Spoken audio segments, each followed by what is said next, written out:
Shalom, meus queridos e amados irmãos, a graça e a paz do Senhor Jesus. Falamos ao vivo aqui de Lajinha, Minas, pelo Centro de Cultura Bíblica Bereshit. Este centro, fundado aqui em 1992, é uma empresa de educação teológica. Aqui o pastor e professor Ilmar Satemerik Eller Kaiser, raça dos alemães, chegamos aqui em 1837, meu pentavô Conrado Sattler, família de luterana, presbiterianos, e depois, através da operação do Espírito Santo, renovados, né? Pertence ao Ministério Tabernáculo, uma instituição criada aqui em 1968, aqui na região de Lajinha, Minas. Estamos aqui no leste de Minas Gerais e o sul capixaba. Chapéuzinho aqui de Portugal, e aproveitando aqui para sair da luz, né, da claridade. Nós vamos iniciando agora nossos trabalhos das aulas de crônicas. Nós estamos estudando os livros históricos. Lembrando que os livros históricos começam com Josué, Juízes, Ruth, Samuel, Reis, Crônicas, Esdras, Neemias e Esther. Então, antes e durante e depois, né? Antes, quando não tínhamos reis, período da conquista com Josué, o período que ficou sem cabeça, sem juízes, sem líderes direcionado, o povo cada um fazia o que dava na sua cabeça, o período do juiz. Depois temos os reis, quando começa com Saul, depois os últimos juízes nós temos o livro de Samuel, vamos ser Eli e depois Samuel. Depois temos primeiro o rei Saul, depois Davi e Salomão. O reino se divide norte e sul, 10 tribos no norte, 2 tribos no sul. Apesar de às vezes mencionar uma tribo só, porque Simeão, Benjamim, ficava próximo, né, juntamente com Simeão, a Judá. E então nós teremos depois a divisão do reino em 930 a.C., e aí vamos ter o reino do norte encerrando em 722 a.C. e o reino do sul caindo em 587. Então o livro de Crônicas é o nosso objeto de estudo nessas aulas de hoje. E é preciso destacar algumas coisas em Crônicas. É o 13º livro da Bíblia. Ele tem 29 capítulos, primeira Crônicas, né? Com 942 versículos. Lembrando que para a gente entender bem o livro de Crônicas, nós precisamos ter em mente que a divisão da Bíblia hebraica não é como a nossa Bíblia aqui no mundo ocidental. A Bíblia hebraica, diferentemente da nossa, só tem 39, que tem 39 livros no Velho Testamento.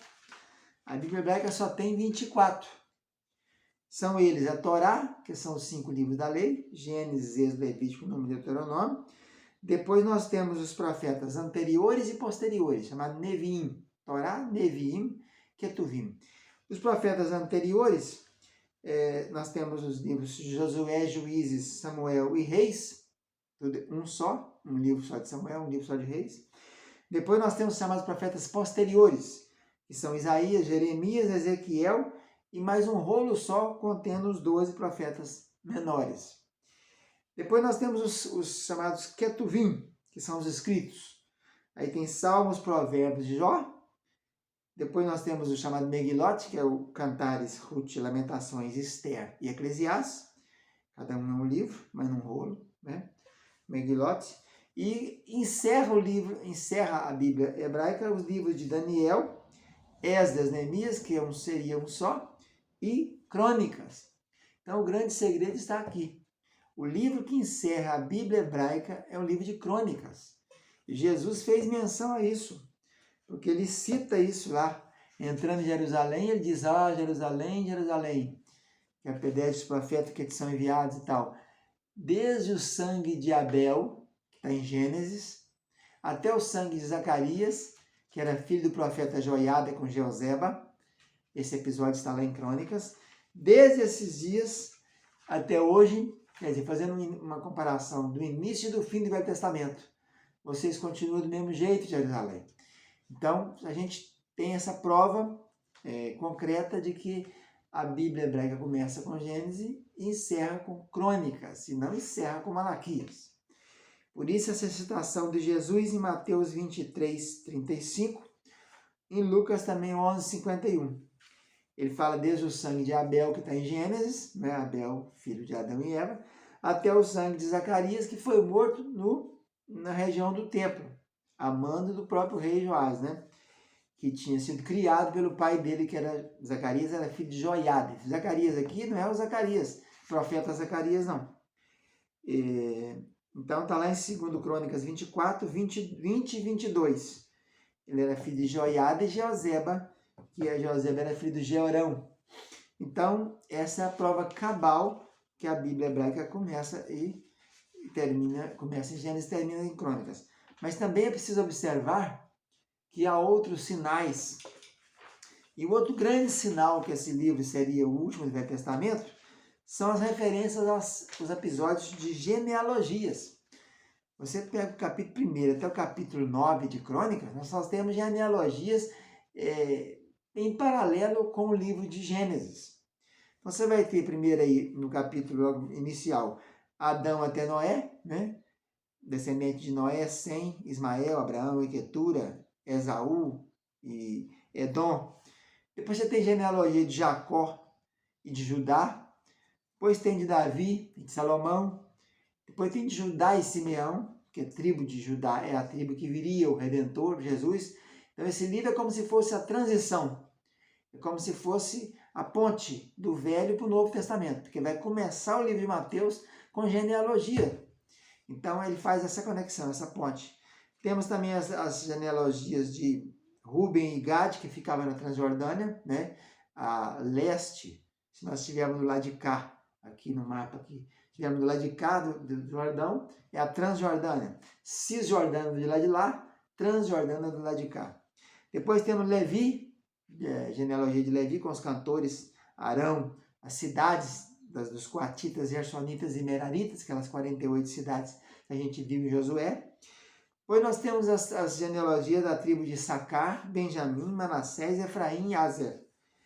Repete no capítulo depois uma outra biografia de Benjamim e vai encerrar mostrando que esse livro foi compilado depois do exílio, depois que eles voltaram do cativeiro de Babilônia, né? Começaram a voltar em 538 e encerraram em 445 com Neemias. Aí vamos ter uma relação de genealogias de habitantes de Jerusalém depois do cativeiro, quer dizer, depois de 538, que foram 3 levas indo para o cativeiro e foram 3 levas voltando do cativeiro, né? As levas que foram foi 605, Daniel e os seus colegas, mais outros, 598, Ezequiel e mais outros, inclusive nessa época de Ezequiel foi também o rei Joaquim, que era filho de Eliaquim, que era filho de Josias. Então Joaquim era neto, também chamado de Conias ou Jeconias, ele era neto do rei Josias, um grande rei, fez um grande serviço durante 31 anos. E a última leva de cativos teria acontecido no ano da queda de Jerusalém, 586, 587. O retorno começa com 539, 538, 539, depois 458 com Esdras e 445 com Neemias. Então, esse livro ele tem essa transição, por isso ele tem esses detalhes que eu acabei de mencionar. Primeiro detalhe, que ele mostra que ele é o último do Velho Testamento, Jesus citou o livro nos episódios que ele conta, né, lá em Mateus capítulo 23, 35 e Lucas 11, 51, que são episódios que estão no livro de 2 Crônicas 24, 20 e 22. E outra prova cabal dessa conexão entre o Velho e o Novo Testamento são as genealogias que nós encontramos do capítulo 1 até o capítulo 9. Então essa é a nossa aula inaugural, de introdução. Vamos ficando por aqui. Fica na paz. Tchau, tchau.